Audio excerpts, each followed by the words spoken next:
E cá estamos para o episódio 149 aqui do podcast Relacionamento é Coisa Séria. E galera, é o seguinte, o tema de hoje são as neurodivergências nos relacionamentos. Para você que não sabe, o que são neurodivergências? Quando a gente fala de quadros clínicos como TDAH, autismo, altas habilidades e superdotação, bipolaridade, ansiedade generalizada, entre outros, são neurodivergências. Eu já vou explicar o que isso significa, tá? Mas só para você saber onde que a gente está. Então, além dos desafios já enfrentados pelos neurodivergentes, né, para manterem uma qualidade de vida, a gente também pode considerar a dificuldade para se relacionarem em relações amorosas, né? Só que assim, nem tudo está perdido. Tem jeito, então hoje eu quero dar algumas dicas de como que vocês podem se regular tanto na vida pessoal quanto na vida amorosa, tá bom? Vem comigo. E para você que ainda não me conhece, né, eu sou aqui consultor de relacionamentos e você pode ajudar a manter esse podcast sempre gratuito e totalmente acessível, né? Você pode fazer um Pix e doar o valor que você quiser, porque vai me ajudar muito aqui na compra de equipamentos, na manutenção, pagar a internet, pagar o escambau, pagar o software de edição, enfim. Então você pode me ajudar com o seu Pix, tá? Com a sua contribuição. E antes da gente começar, um disclaimer, um aviso aos navegantes ou aviso aos que me escutam. Este episódio não é um diagnóstico. Se você se identificar com o que eu estou falando aqui, fala, nossa, acho que eu sou isso, acho que eu sou aquilo, consulte um profissional. A ideia aqui é a gente dar um norte com base no que eu vejo na faculdade de psicologia e não te dar o diagnóstico da sua possível neurodivergência. Tá? Se você já tem um diagnóstico e seu médico já te passou as informações, esse episódio aqui vai servir apenas como um suporte, um lembrete, né, um reforço. E para você que não tem um laudo ainda e está com suspeita, não use esse episódio, mas sim procure um profissional da área qualificado, um neurologista ou um psiquiatra, para poderem te diagnosticar, tá? Isto posto, meus amores, o que é neurodivergência? Vamos começar então com esse ponto, né? O que é divergência? Divergência é quando as coisas se afastam. Então, converge. Eu gosto do Palmeiras, Maria gosta do Palmeiras, nós convergimos no time de futebol. Agora, se eu gostar do Palmeiras e a Maria gosta do Corinthians, nós divergimos em ideias, tá? Então, diverge é aquilo que foge, se afasta, tá? E o que isso quer dizer? Então, por exemplo, nós temos hoje a palavra neurotípico. Neuro é cabeça, né? Cérebro, enfim. Típico é o que está no padrão. Então, neurotípicos, pessoas neurotípicas são as pessoas que performam bem na sociedade, são produtivas e vivem uma vida sem grandes episódios neurológicos. Ou seja, são os antigos normais. E para quem não está me vendo agora, eu estou fazendo entre aspas normais. Tá? Lembrando que você também pode me assistir em vídeo aqui no podcast. Então, o normal é aquele que está na norma. E a norma é a convenção de pessoas com saúde mental. É o que eu chamo de sortudos. É a galera que não precisa muito de terapia, que não precisa de medicamento, que vive a vida sem grandes problemas, tem uma vida equilibrada. Tem gente que tem essa sorte, é a minoria, mas tem gente que tá de boa, né? Só que a gente não pode mais usar o termo normal porque é estranho. Por mais que seja da norma, o que é a norma? O que é normal? Então a gente, dentro da psicologia, resolveu usar um outro termo chamado neurodivergência. Então tem o neurotípico, que é o antigo normal. Eu não tenho problema com a palavra normal, mas sei que tem muita gente que tem. Então neurotípico é o que está na norma, é o que performa bem, é quem tem saúde mental. E neurodivergente, então, é aquele que está fora da curva da norma, entre aspas. Como, por exemplo, quem é autista, quem tem TDAH, que é o transtorno do déficit de atenção ou hiperatividade. E as pessoas neurodivergentes processam estímulos, emoções e informações de forma diferente, de forma divergente, porque eles divergem da norma, eles saem da norma. E qual que é o problema? Nesse cenário, os neurodivergentes sofrem para performar nessa sociedade, na nossa sociedade. É como um daltônico, né? Para quem não sabe, daltônico é quem não enxerga certas cores, tá? A pessoa às vezes não enxerga o amarelo ou o verde, fica tudo cinza, acho. Então, é como um daltônico que não pode dirigir, porque ele não enxerga as cores vermelho, amarelo e verde do semáforo, e placas também. Ele precisa se adaptar. Ou mesmo uma pessoa que é surda, ou uma pessoa que é cega. Ela diverge, o olho dela é diferente, né? Ou uma pessoa que é surda, o ouvido dela, né? O tímpano é diferente. Então, é a neurodivergência. No caso dos sintomas psicológicos, tá? Mas, qual que é a parada aqui? Assim como tem gente que é ruiva e tem gente que é moreno, tem gente que tem barba cheia como a minha, tem gente que tem barba rala, tem gente alta como eu, tem gente baixa como, sabe, meu melhor amigo, também existem funcionamentos cerebrais diferentes. E por isso a gente fala de uma sociedade inclusiva, porque todo mundo precisa de adaptação, né? Pessoas muito altas sofrem em avião, como eu. Pessoas muito baixas sofrem com armários muito altos na cozinha, tem que adaptar a cozinha. Então, a gente tem que sempre pensar dessa forma. O ser humano ele é diverso e ele diverge entre si. A gente diverge entre nós. Então vamos às comparações, né? Então por que algumas pessoas são neurodivergentes? Isso aqui é muito importante e a partir de agora, nesse momento que é o momento mais importante desse episódio, tá? Então para o que você está fazendo, se você estiver na academia, bom treino, mas segura aí, para um pouco o exercício, tá? Se você está dirigindo, para o carro, tá? Acha um cantinho aí e para, tá?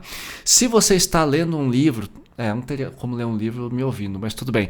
Tá, você está se preparando para dormir, acabou de acordar, tá fazendo seu café, para, senta, escuta, papel e caneta. Ok? Antes que você se sinta mal e excluído por ser neurodivergente ou por possivelmente ser neurodivergente ou por conhecer pessoas neurodivergentes, autistas, TDAHs, enfim, praticamente todo mundo agora é TDAH, vem aqui comigo. Não tem gente que nasce com miopia? Né? Eu tenho miopia, eu fiz cirurgia nos olhos, eu tinha 2,5 graus, mas eu fiz cirurgia, meu olho continua sendo míope, ele só tá com a córnea um pouco raspada. Tem pessoas que são calvas, eu sou calvo. Tem pessoas que são altas, magras, tem pessoas que nascem com problemas de gastrite, tem pessoas que nascem com problemas no rim, tem pessoas que nascem com problemas de coluna, pessoas que nascem com problemas na articulação, fibromialgia, um monte de coisa. Você pode ter problema de intestino irritável, enfim, o corpo nasce com problemas, tá? Tem gente que nasce com asma, tem gente que nasce com rinite, principalmente aqui em Curitiba, tem gente que nasce com alergia a milho, a amendoim, a um monte de coisa. Então, meu querido, você que está aí sentado anotando tudo que eu tô falando, se o seu corpo nasce às vezes com alguns probleminhas, você realmente acha que teu cérebro nasceu perfeito. Esse é o ponto desse episódio. Tá? Da mesma forma como algumas pessoas têm vitiligo, tipo Michael Jackson, algumas pessoas têm muitos pelos no corpo, outras pessoas não têm pelo nenhum. A gente diverge no físico, você acha que a sua cabeça, todo mundo tem a cabeça igual. Né? Então se você tem vitiligo, talvez você tenha que usar maquiagem, talvez você assuma o seu vitiligo, tá tudo bem. Agora, na cabeça também tem algumas coisas que divergem. Então, se você realmente acha que você nasceu com saúde pura e simplesmente, que você é assim mesmo, está tudo bem, pense melhor. Então, se com o corpo a gente nasce com alguns probleminhas, na cabeça também acontece. Então, rolam as neurodivergências. Então, quando alguém chega para mim e fala assim, a gente vai falar mais disso daqui para frente. Mas, por exemplo, quando a pessoa fala, Edu, não vou tomar medicamento, me recuso a ser neurodivergente. É tipo usar óculos. Eu me recuso a usar óculos. Tudo bem, se você acha que é feio, que não cabe no seu rosto, porque óculos são caros, né? Você vai gastar aí, R$2.000, até mais, num óculos. Tá tudo bem. Mas é como você decidir não usar óculos. Você pode viver normalmente, mas vai te dar uma puta dor de cabeça. Você vai ter que ficar fazendo força toda vez. E você vai ter limitações. Você não vai enxergar de longe, não vai poder dirigir, ou não vai conseguir ler, porque você tem astigmatismo. Então, se você usar óculos com tanta naturalidade, qual é o problema de encarar um tratamento psicológico com base em medicamentos? A gente vai falar disso ainda hoje, tá bom? E assim, galera, eu gosto de dar esse susto, esse choque, principalmente nos meus clientes, porque na faculdade a gente fala muito disso, né? E tem alguns clientes que chegam pra mim e falam assim, Du, eu não vou usar medicamento, porque uma vez eu usei e tive efeito colateral. Cara, os medicamentos melhoraram muito. Tipo minha irmã se recusa a fazer cirurgia da miopia, ela tem 12 graus. Só que ela viu isso nos anos 90, faz 36 anos, mudou muito, mas ela se recusa a ver. Fica usando óculos então, se prefere, tá tudo bem. Então, hoje em dia existem recursos e da mesma forma como você toma creatina para sua academia porque os seus músculos não dão conta por conta, ou você toma proteína, né, whey protein, porque você sabe que a sua alimentação não é o suficiente para você criar massa muscular, que é o anabolismo, anabolismo. Engraçado, você toma whey, você toma creatina, mas medicamento para cabeça é coisa de louco. Com licença. Então, acho que esse preconceito tem que cair, tá? Então assim, você pode até viver sem medicamento, tá? E na faculdade eu tenho vários amigos que são TDAH, tenho vários amigos que são autistas, vários amigos superdotados, tem uma galera. Faculdade de psicologia, gente, é um circo, tem de tudo, tá? Então, eles até podem viver sem medicamento, só que assim, você vai gastar o dobro da energia para se regular emocionalmente e psicologicamente, você vai viver exausto, em crise e inseguro. Então assim, você pode fazer academia sem creatina e sem whey, como eu faço. Olha o hipócrita falando aqui. É que eu não gosto de usar porque eu não creio, não adianta. Eu tenho uma magreza constitucional, eu fico gastando dinheiro e não tem resultado. Já tentei várias vezes, tá? Então, você pode treinar, só que você vai, pra quem tem um corpo tipo endomorfos, que não são tão magros, eles têm muito resultado com proteína. Ótimo, eu não tenho, então não uso. Mas você vai crescer melhor com proteína se você souber usar a dosagem certa e não sobrecarregar o seu rim. Então, perdão. Você pode até ver sem medicamentos, mas vai ter um preço, tá? E qual que é o custo a longo prazo de você recusar um medicamento, um tratamento em caso de neurodivergência? Nem todos têm, por exemplo, autismo não tem tratamento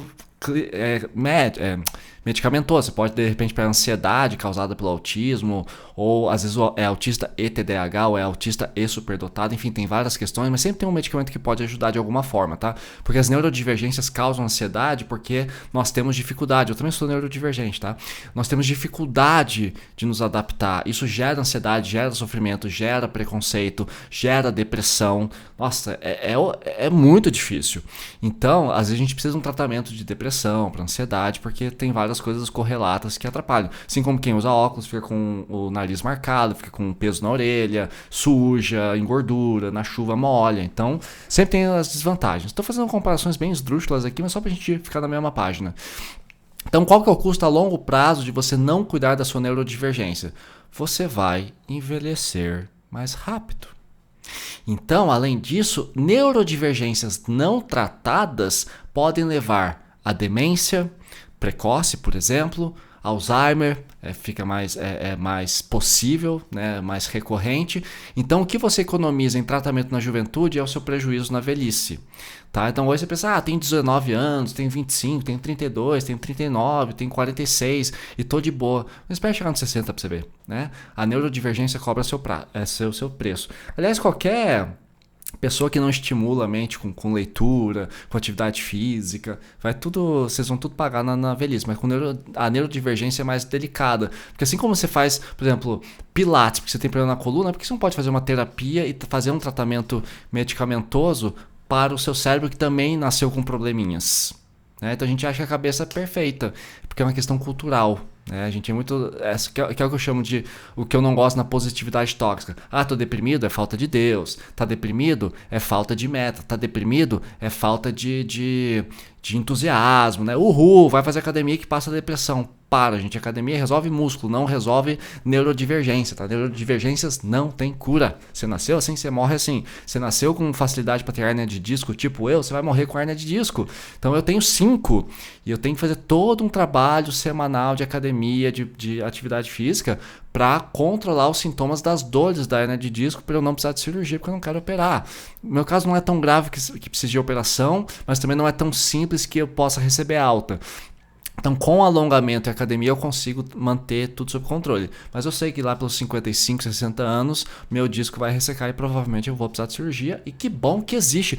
Imagina, você fala para meus clientes, você que não gosta de solução médica, imagina se a gente vivesse em 1200. Eu já estava paralítico, porque a hérnia de disco é tão intensa que ela, às vezes, ela desliga os membros inferiores. Você pode perder movimento numa perna ou nas duas e sentir dores horrorosas. E tinha gente que morria disso. Que daí vira infecção, cai no sangue e puf, cidadão morre, tá? Então que bom que existe a medicina. Então pensa comigo aqui, né? Então se você vai fazer uma academia, você paga personal trainer, né? Por que você não pode pagar um tratamento psicológico? Né? Porque você pensa, não quero me machucar na atividade física, mas você pode se machucar na vida, nos relacionamentos. Aí, tem um argumento que alguns clientes me trazem, os clientes da consultoria. Pausa pra aguinha pra não perder a mania. Deixa eu ver se tá tudo bem com a gravação aqui, porque às vezes eu faço cagada e não é legal.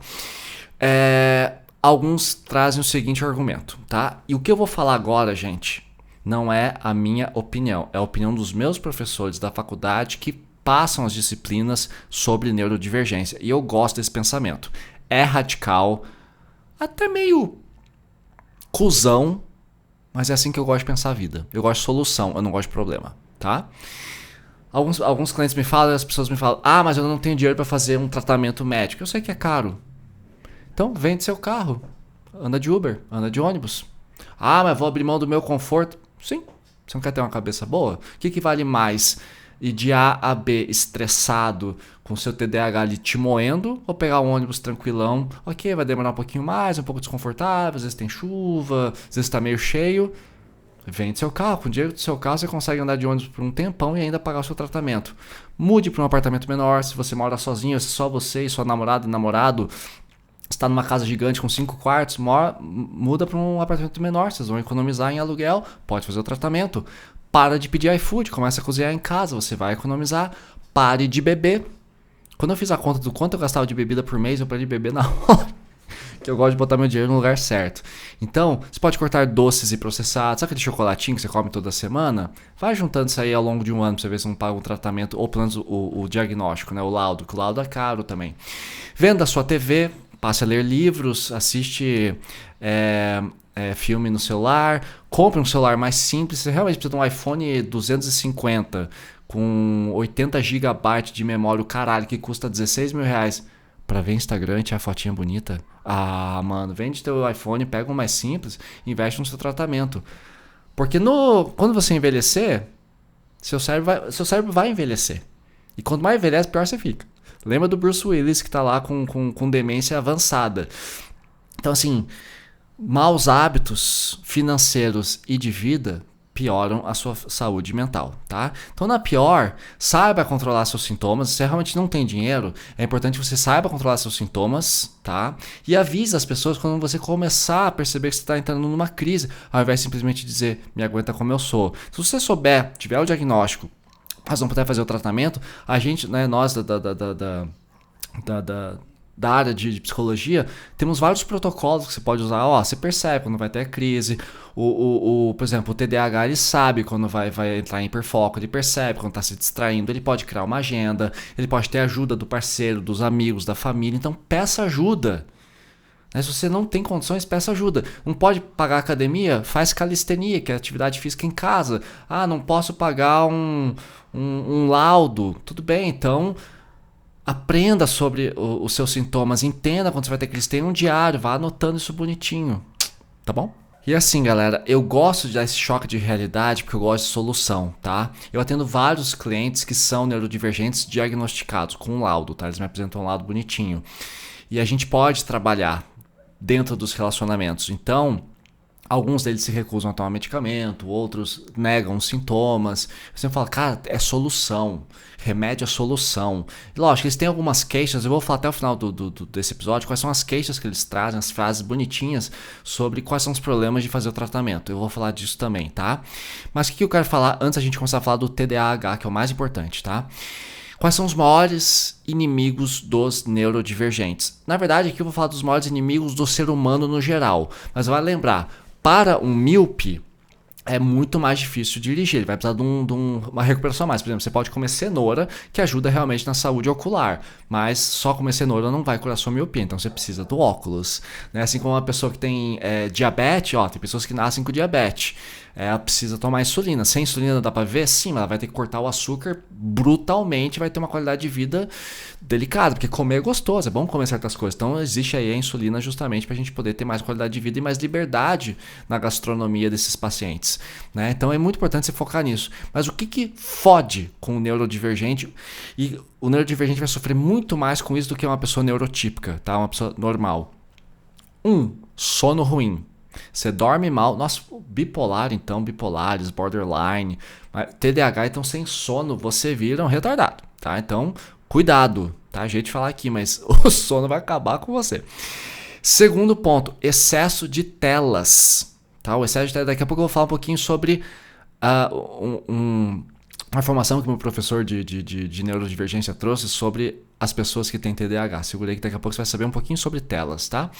Mas o excesso de telas detona o neurodivergente muito mais do que detona uma pessoa com neurotípica, tá? Por exemplo, eu tenho baixa índice de gordura corporal. Se eu pulo uma refeição, eu perco 2 quilos no mesmo dia. Às vezes 1,5 kg.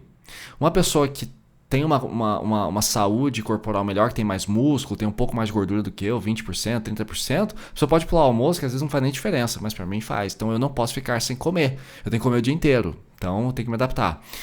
Então, sono ruim, excesso de telas, álcool. Quem bebe piora, tá? Quem bebe piora. Drogas, não use nenhuma. Aí sempre tem aquele cliente ou aquele amigo ou aquele seguidor no TikTok, no Instagram, que fala assim, mas Edu, eu fumo maconha e melhoro. Qual que é o problema da maconha? Tá? Que eu sei que vocês vão falar dela. O problema da maconha, na minha opinião, é a dosagem e a fabricação. Vou perguntar pra você, por que você toma Neosaldina? Porque ela é feita lá, ou paracetamol, porque ela é feita no laboratório, ela vem embalada, né, tá ali hermeticamente fechada, você abre e consome. Você compraria Neosaldina de um traficante? Você compraria paracetamol de um cara ali no meio da rua, na esquina, vendendo? Olha aqui, pô, alternativo, tal, produto mó legal. Não. Então por que você compra maconha na rua de traficante?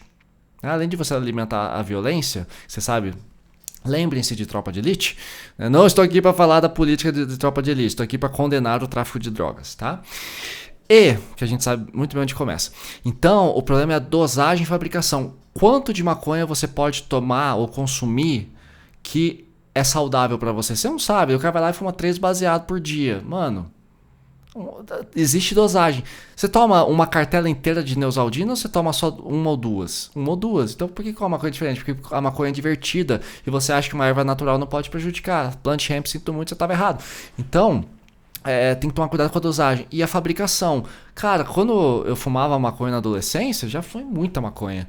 Depois eu fiquei pensando, cara, onde é que isso aqui é fabricado? Qual que é o controle de qualidade? Você tomaria Coca-Cola feita clandestinamente? Não. Você prefere comprar Coca-Cola original porque você sabe que foi feita com qualidade. Mas você fuma maconha e não se preocupa. Você cheira cocaína e não se preocupa de onde foi feito. Dieta, outro caso clássico, dieta pobre em triptofano. Triptofano é o quê? É um alimento que quando é uma substância química que quando consumida se transforma no nosso corpo em serotonina, que é o que causa depressão, que é o que bagunça, né? A serotonina e a dopamina, que é o que bagunça o TDAH também. E o que tem triptofano? Banana, aveia, cacau em pó. Falei cacau, não falei chocolate. Cacau em pó, cacau acima de 65%. E cevada, eu falei cevada, não falei cerveja, tá? Eu tenho um episódio 96, 9,5, que eu falo só sobre dieta para depressão. Então assistam lá que tá tudo lá. E também excesso de trabalho e pouco lazer, né? Relacionamento bosta. Então, ó, sono ruim, excesso de telas, álcool, droga, maconha, que maconha não é droga. O THC é a droga, mas a maconha é a planta. Dieta pobre em triptofano, assista no episódio 96. Excesso de trabalho, pouco lazer e relacionamento bosta. Soma tudo isso, você se fode, tá? Então, esses são os maiores inimigos dos neurodivergentes. E agora sim, chegamos à parte mais importante deste episódio, em que a gente vai falar sobre ele, o famoso, o temido, o popular, o adorado pela galera que adora dar desculpas. Vou falar na lata mesmo. TDAH. Tá? Transtorno dos déficit de atenção e hiperatividade. Déficit é baixa qualidade de atenção. Estou explicando, tem muita gente me procurando no Instagram falando disso e não entende o que está falando. Então é um transtorno de falta de atenção e de atividade muito intensa, hiperatividade, tá? Aqui tem uma divisão, tem gente que fala que não existe mais o TDA sozinho, mas na faculdade a gente ainda vê, tá? Tem 2 casos, já vou falar deles agora. Então, o TDAH é uma desregulação crônica em 2 neurotransmissores. O que é um neurotransmissor? É o que transmite energia entre um neurônio e outro no nosso cérebro, tá? Estou simplificando aqui. Então, são 2 neurotransmissores fundamentais. Dopamina, que é responsável pela motivação e recompensa, e a noradrenalina, que é responsável pelo alerta e pelo foco. É por isso que o TDAH é o perdidão lá, o doidão. Então, o que acontece? Tem o TDA, que é o transtorno do déficit de atenção, que agora também pode ser chamado de predominantemente desatento. Ou seja, a hiperatividade existe, tá? Mas ela é puramente mental. Quando a pessoa tem uma cabeça muito bagunçada, pensa muita coisa ao mesmo tempo. Então, é um indivíduo que é silencioso, que costuma viajar acordado, né? Ele perde o fio da meada em algumas conversas, né? Então, é aquele cara que está distraído, tem uma grande dificuldade de manter a atenção em tarefas monótonas e perde objetos com frequência, tá? Então, assim, ele é distraído, mas ele não é hiperativo. E aí tem o outro TDAH, que é o predominantemente hiperativo ou impulsivo, né? Que o que? O foco do sintoma está na agitação motora e na impaciência. Então é uma pessoa que não consegue ficar sentada, fala excessivamente e interrompe os outros. E cara, é muito engraçado. Eu tenho 2 colegas de faculdade que têm TDAH. Cara, elas interrompem toda hora. A gente tem que falar assim: volta. Ó, eu tava falando, você me cortou. Calma, relaxa, deixa eu terminar de falar. Mas eu preciso interromper. Deixa eu terminar de falar. Segura aí. Né? Então são pessoas mais impulsivas, que não medem as consequências imediatas. Então é um grande sofrimento, tá? Eu sei que é foda. Mas um detalhe, e aqui começa a má notícia para muita gente. Hoje, cerca de 3%, 3% da população global apenas tem TDAH. Ou seja, você provavelmente não tem. Eu já vou falar disso, tá? Então é raro, não é tão comum quanto parece. Tá surgindo bastante agora, antes tinha menos ainda, era 0,1%, 1%, agora tá em 3%, porque o diagnóstico melhorou, mais pessoas estão procurando saúde mental, mais pessoas estão realmente interessadas em entender que suas cabeças também não nascem perfeitas, mas tem muito diagnóstico errado por aí, eu já vou falar disso, tá? Quais são as desvantagens de se ter TDAH? Disfunção executiva é uma delas, então é uma dificuldade em começar tarefas, você começa e para, porque tua atenção ela fica quebrada. Então quem tem TDAH, que não é meu caso, por exemplo, você vai ler um livro, né? Você está ali com dificuldade, você precisa aos pouquinhos colocar metas. Então, vou ler por 5 minutos, vou ler uma página, descansa um pouquinho, olha para longe, volta, mais uma página, descansa um pouquinho, olha para longe, volta, 2 páginas, vá ganhando aos poucos. É que tem muita gente que quer começar direto. E aí você chega para trabalhar e o teu chefe fala assim: nossa, eu preciso de que você me entregue esse projeto aqui em até 1 hora, e você não tá nem um pouco concentrado, você fica 40 minutos só tentando concentrar, é terrível. E o que eu faço? O que eu faço? Toma medicamento, faço tratamento. Mas é caro, já falei sobre isso. Não se esqueçam que tem o SUS também, o Sistema Único de Saúde tem atendimento para TDAH. Tô sem grana, tá foda, vende o carro, dá um jeito. Não consegui, avise o profissional que te contratou que você tem essa questão. As pessoas tendem a se adaptar, tá? Se não se adaptar, é discriminação. Então a lei te protege, tá bom? Então é importante falar sobre isso. Outra desvantagem do TDAH, memória de trabalho defasada, ou seja, esquece o que ia fazer ao entrar num cômodo, esquece prazos, esquece a chave. Nossa, eu tenho um amigo que é TDAH e já perdeu uns 5, 6 celulares, tá? Acontece. E uma coisa interessante, isso aqui acontece com pessoas neurotípicas e com pessoas neurodivergentes, agora vocês sabem o que é. A gente chama de síndrome do batente da porta, a gente fala isso na faculdade de psicologia. Você passou por uma porta, você esquece o que você vai fazer. Tipo, você levanta aqui, vou ali no banheiro escovar o dente. Você chega no banheiro, você passou pelo batente da porta, o papel higiênico está acabando. Você troca o papel higiênico e volta a trabalhar e não escova o dente. Ou você vai no mercado para comprar pão, você compra tudo menos pão. Então isso rola. Com pessoas neurotípicas, pessoas normais, mas com TDAH é mais brutal. Então, o que eu faço, Edu? Faço o tratamento. Desregulação emocional, baixa tolerância à frustração e intensidade emocional. E aqui a gente quase fala de relacionamentos. O TDAH sofre 56 vezes mais do que a pessoa neurotípica quando se trata de um relacionamento que se rompe. E o que acontece? O TDAH ele vai se sentir muito mal. Ele vai ter uma baixa tolerância à frustração, porque ele vai se sentir rejeitado, ele vai entrar numa confusão mental e aí entra a crise e tudo pior. Aí ele começa a beber, aí ele começa a dormir pouco, aí ele começa a ruminar e, mano, é um ciclo destrutivo. E aí vem a intensidade emocional. E também o TDAH, quando ele começa a se relacionar, ele entra em hiperfoco com a pessoa. Aí vem aquela pessoa que é intensa, que é emocionada, que é ansiosa. Então, às vezes, o problema não é que você é intenso demais, você é romântico demais. É que você tem TDAH. E sem tratamento, você vai pirar o cabeção. Tá? Então tem essa questão.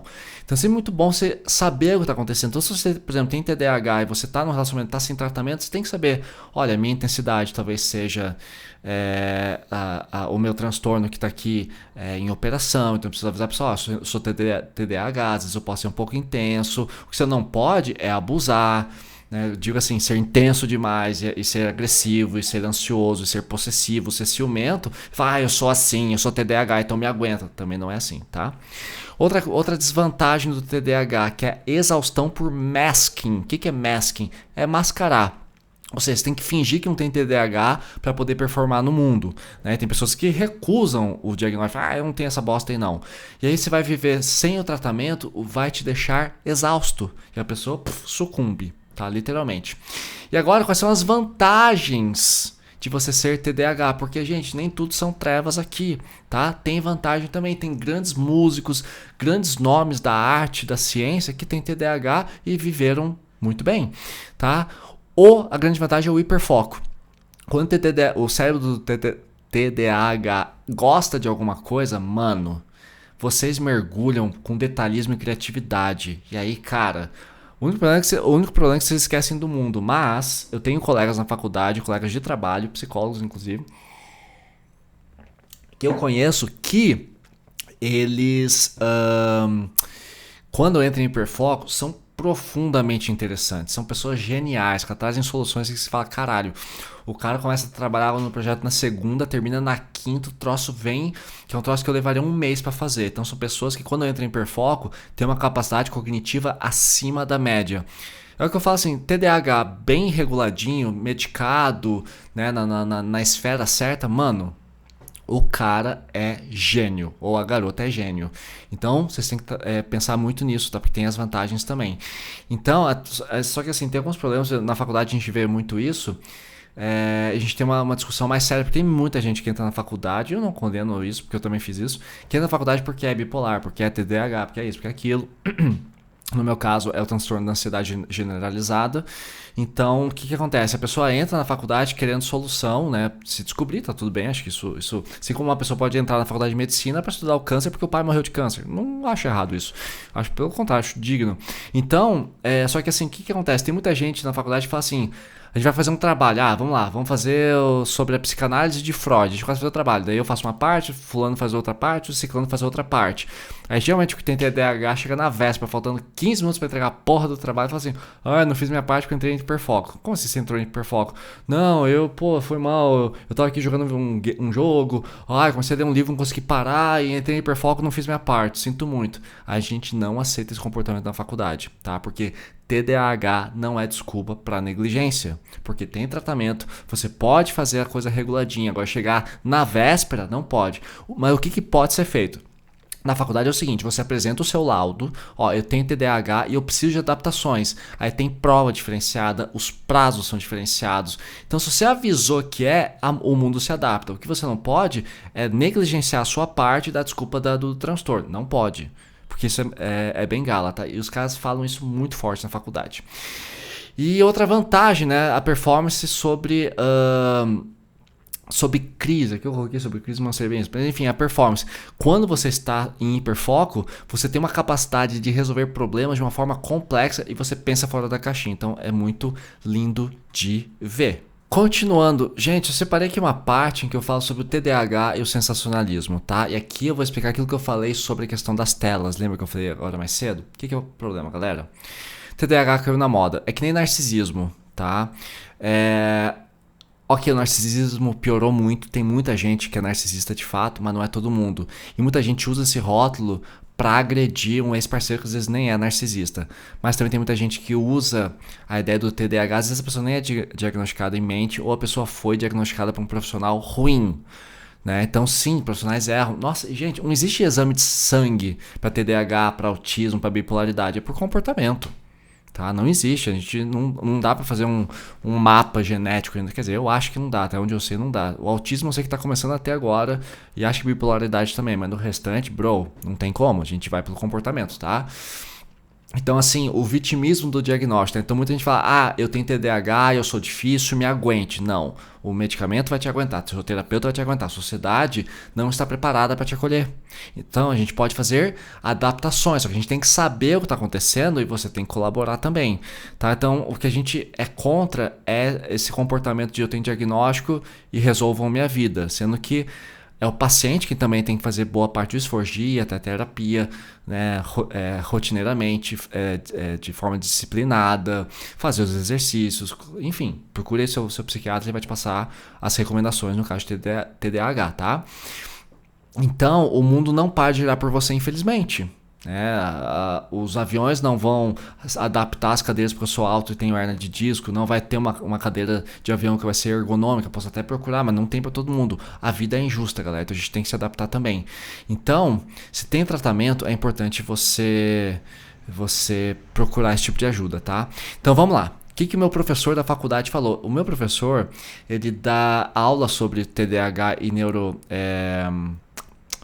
oh meu Deus, esqueci o nome da disciplina. Seria neurociência, enfim, que seja. Esqueci agora o nome da disciplina, um nome bem complexo. Então ele dá aula sobre funcionamento cerebral, tá? E ele também é especialista em fazer diagnósticos. E segundo ele, a cada 10 casos de análise de TDAH, ou seja, 10 pessoas que procuram ele ou já diagnosticadas, mas tem suspeita de que está errado o diagnóstico, ou não tem, querem descobrir se tem. A cada 10 pessoas que surgem no consultório dele, 9 não são TDAH. Ou o diagnóstico está errado, ou o diagnóstico é outro, é bipolaridade, é ansiedade. A grande maioria são os seguintes problemas: excesso de celular, Instagram principalmente, sono ruim, relações ruins, família disfuncional, trabalho ruim ou uma vida merda. O que é uma vida merda? É a vida desregrada, galera que não tá nem aí, que não se cuida e tal. 9 em cada 10 casos. Por isso que a gente falou que é só 3%. É pouco, tá? Então, mas também tem uma outra parada. O laudo, ele é lucrável e muita gente dá o diagnóstico de TDAH precoce numa consulta só, porque assim você vende mais medicamento, que é a famosa Ritalina, que se tornou a cocaína legalizada. Porque a galera toma, fica super focada. Até quem não tem TDAH agora tá usando. O que é uma automedicação cruel, né? Então existe esse excesso de diagnóstico. Então o laudo, ele dá vantagens financeiras, né? Então assim, quem tem TDAH ou algumas neurodivergências tem desconto para comprar carro, enfim, então muita gente busca, né? E diz meu professor que quando a pessoa que quer o diagnóstico não recebe, a pessoa fica frustrada, fica puta, fala, mano, por que você quer ter isso, cara? É uma vida bem mais difícil, não. É só excesso de tela, pare de usar celular, que você vai melhorar, durma melhor, né? Conheça pessoas mais legais, pare de beber, pare de comer tanto açúcar refinado, tenha uma vida mais saudável, vai fazer exercício. Mas as pessoas querem milagres em comprimidos, né? E muito cliente me fala, né? Mas quem me ama vai me aceitar até com o meu laudo sem tratamento. Eu falei, cara, você quer um namorado ou uma namorada, um parceiro ou uma parceira. Você não quer um psiquiatra como parceiro.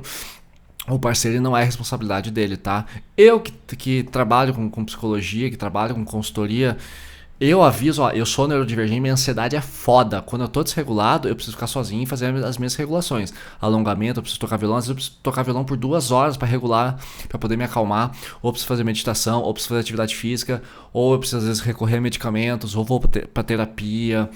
Enfim, tem vários processos que eu faço para me regular. E não é obrigação da minha namorada. O que eu posso pedir a ela? Uma massagem, um pouco mais de compreensão, um pouco mais de tempo. Ó, tô muito bravo e se eu continuar com essa conversa, eu vou quebrar o pau. Eu não quero quebrar o pau porque eu detesto brigar, porque eu fico pior. Então, se eu tô desregulado na minha ansiedade, eu busco acolhimento e repouso. Tá? Então, às vezes é excesso de música, ou excesso de barulho, ou eu vou dormir, ou às vezes eu preciso simplesmente desviar minha atenção. Eu percebo, olha, a conversa não tá boa, tô começando a desregular.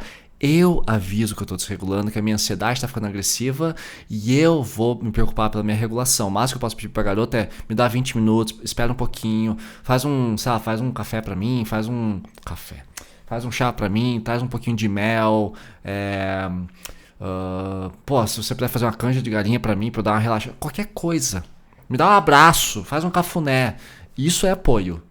Agora, espera que a pessoa suporte a sua agressividade quando você está com TDAH desregulado, ansiedade desregulada, em toda uma crise bipolar, na depressão, na hipomania. Não é obrigação do seu parceiro, tá? Ele não é seu psiquiatra.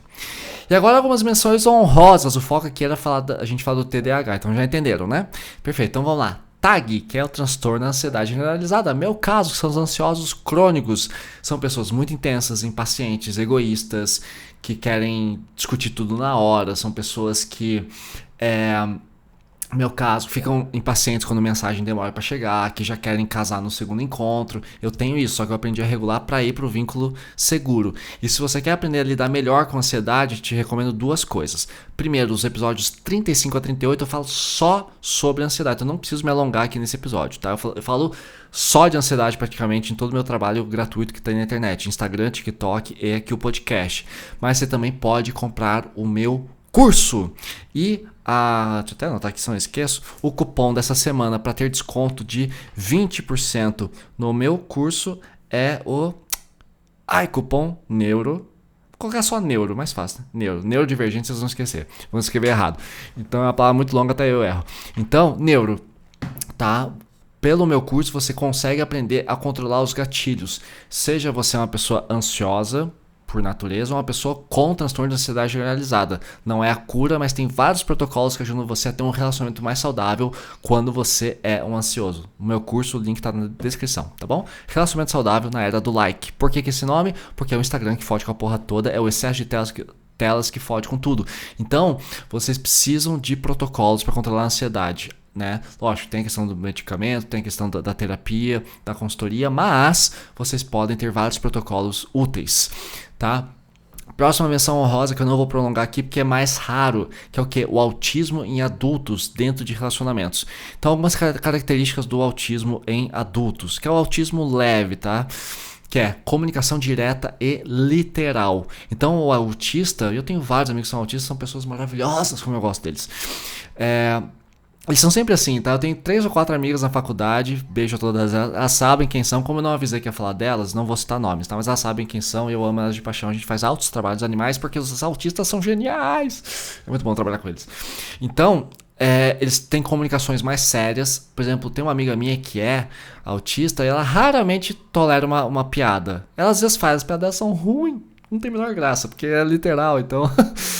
São pessoas um pouco mais frias, algumas são muito falantes, outras são mais quietas, então depende muito, tem vários quadros de autismo. Mas são pessoas com uma comunicação mais séria, gostam de rotina, que é a rigidez cognitiva, gostam das coisas sempre do mesmo jeito, são extremamente criteriosos, são muito caprichados. Quando vão fazer um trabalho de faculdade, tá tudo alinhadinho, como é lindo, né?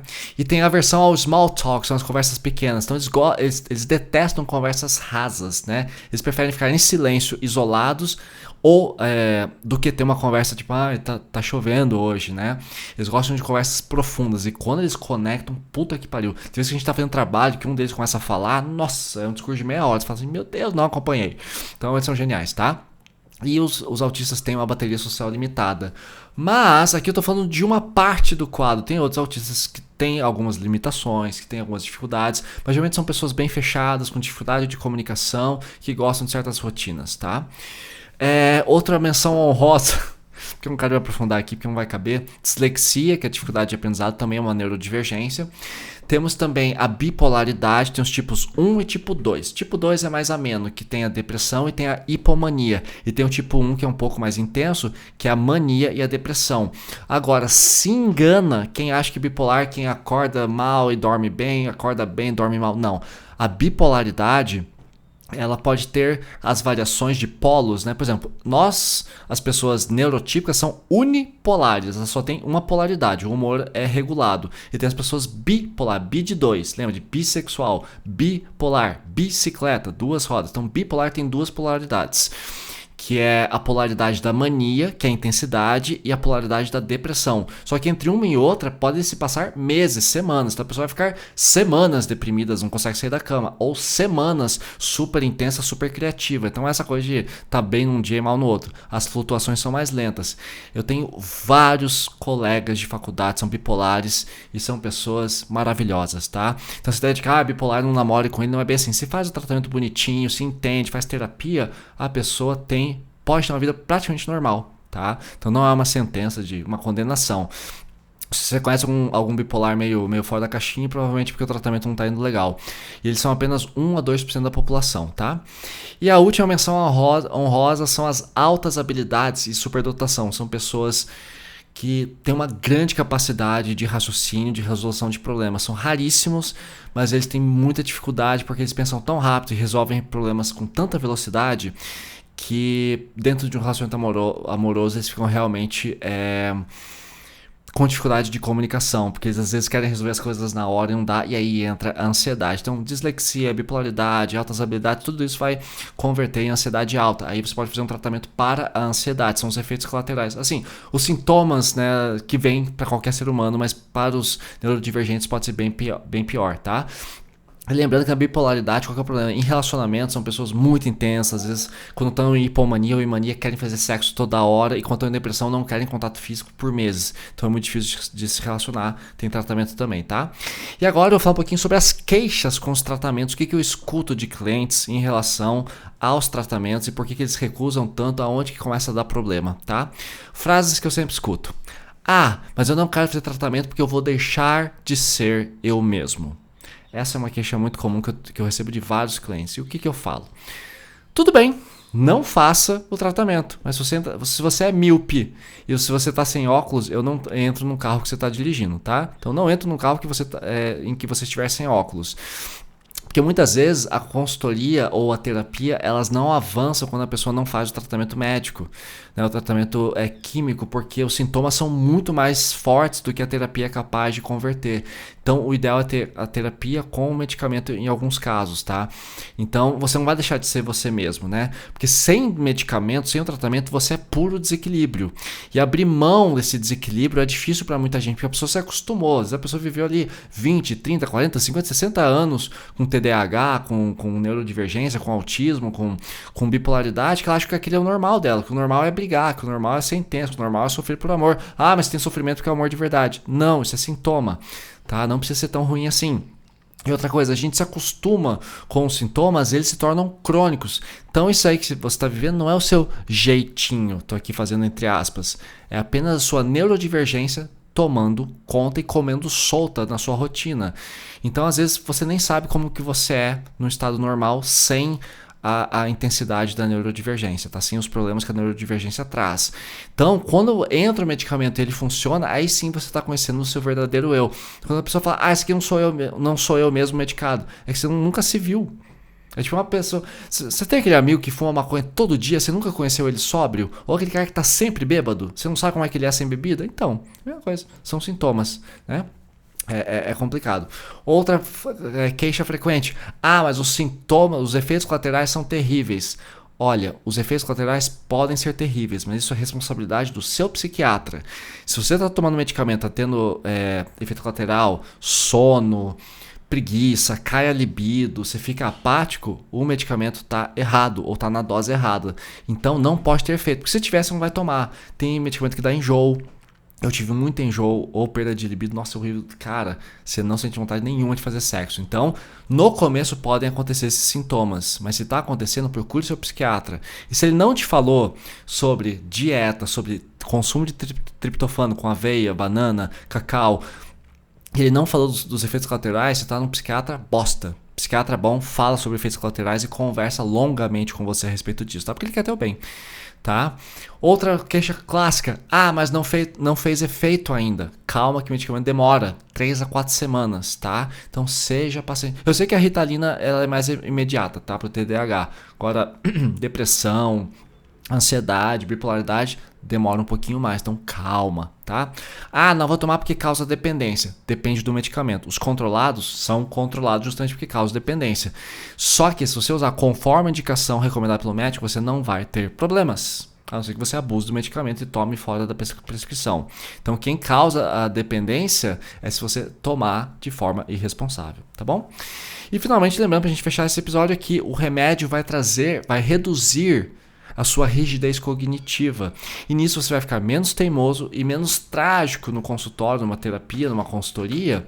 Isso vai ajudar o seu terapeuta ou consultor a conduzir melhor o seu caso. Então, assim, quando você decide que você não vai se tratar, não vai tomar o medicamento, não vai fazer o tratamento, você está escolhendo ter uma vida com menos qualidade.